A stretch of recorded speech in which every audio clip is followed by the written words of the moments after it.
નમસ્કાર દોસ્તો, શાંતિશ્રમ ન્યૂઝમાં આપનું સ્વાગત છે। અંબાજી મંદિરમાં પોષી પૂનમ પર્વ દરમિયાન ભક્તોએ ભંડારો છલકાવ્યો છે। મંદિરને કુલ 1.48 કરોડ રૂપિયાની આવક થઈ છે, જેમાં રોકડ દાન અને સોનાની ભેટનો સમાવેશ થાય છે।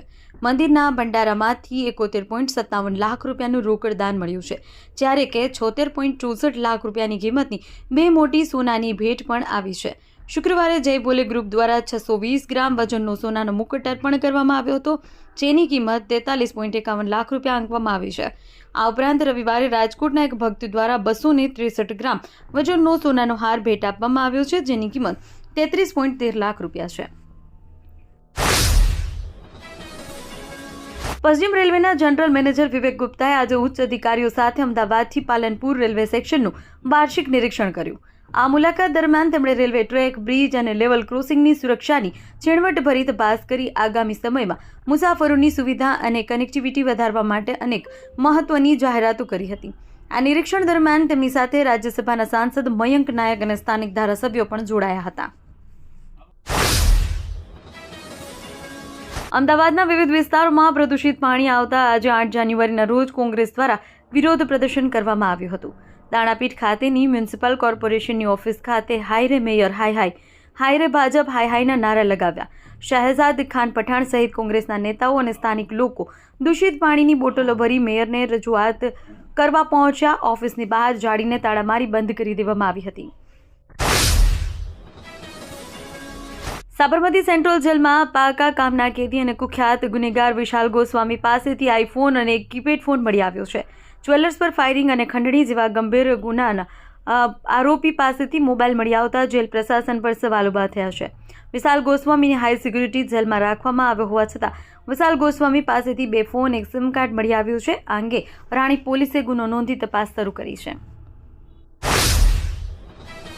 દિયોદર પંથકમાં શિક્ષણનું અનેરું ધામ એટલે Shri Tapasvi college of nursing તેમજ શ્રી તપસ્વી આર્ટ્સ કોલેજ, જ્યાં છે સંપૂર્ણ AC, CCTV, WiFi, digitally updated campus, BSc nursing સહિતના અનેક કોર્સમાં આજે જ પ્રવેશ માટે સંપર્ક કરો Tapasvi college of nursing, Deodar.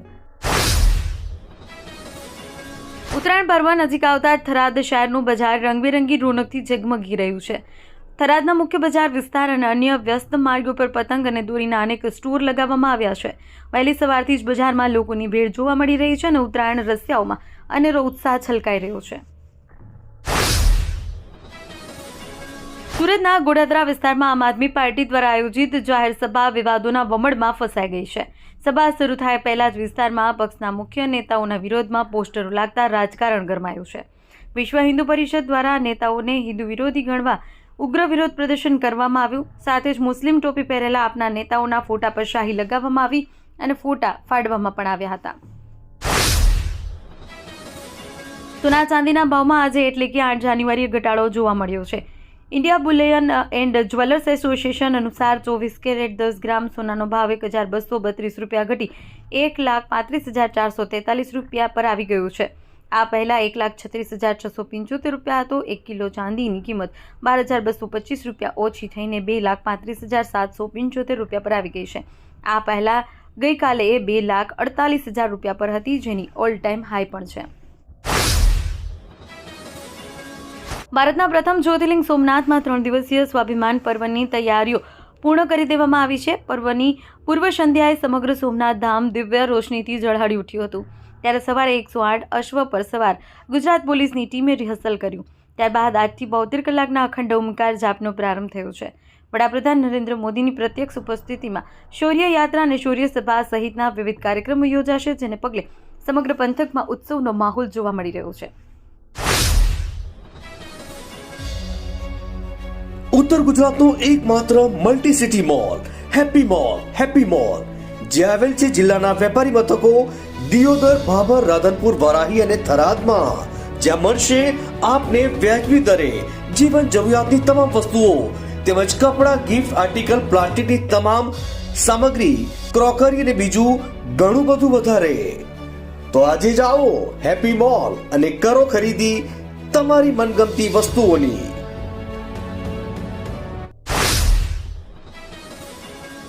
Babur Suigam national highway પર રૂની ગામ નજીક નર્મદા કેનાલ પાસે બે બાઇક વચ્ચે અકસ્માત સર્જાયો હતો. ઘટનામાં એક બાઇક ચાલકને ગંભીર ઇજાઓ પહોંચી છે. માહિતી મુજબ બાબર તાલુકાના રૂની ગામની એક ઇસમને પગના ભાગે ગંભીર ઇજાઓ થતાં તેને તાત્કાલિક સારવાર માટે હોસ્પિટલ ખસેડવામાં આવ્યો હતો. થરાદ પોલીસે શહેરમાં ટ્રાફિક નિયમોના કડક અમલ અને વાહન ચાલકોમાં જાગૃતિ લાવવા માટે વિશેષ ડ્રાઇવનું આયોજન કર્યું છે. આ ડ્રાઇવ અંતર્ગત શહેરના મુખ્ય માર્ગો અને 4 રસ્તા વિસ્તારમાં સઘન ચેકિંગ હાથ ધરવામાં આવ્યું છે. પોલીસે ખાસ કરી વાહનો પર ગેરકાયદેસર બ્લેક ફિલ્મ લગાડવા અને ટ્રાફિકનું નિયમોનું ઉલ્લંઘન કરનાર વાહન ચાલકો સામે કાર્યવાહી કરી ચેકિંગ દરમિયાન અનેક વાહનોમાં બ્લેક ફિલ્મ હોવાનું જણાયું, જેમાં ચાલકો પાસેથી તાત્કાલિક બ્લેક ફિલ્મ દૂર કરાવી દંડ વસૂલવામાં આવ્યો.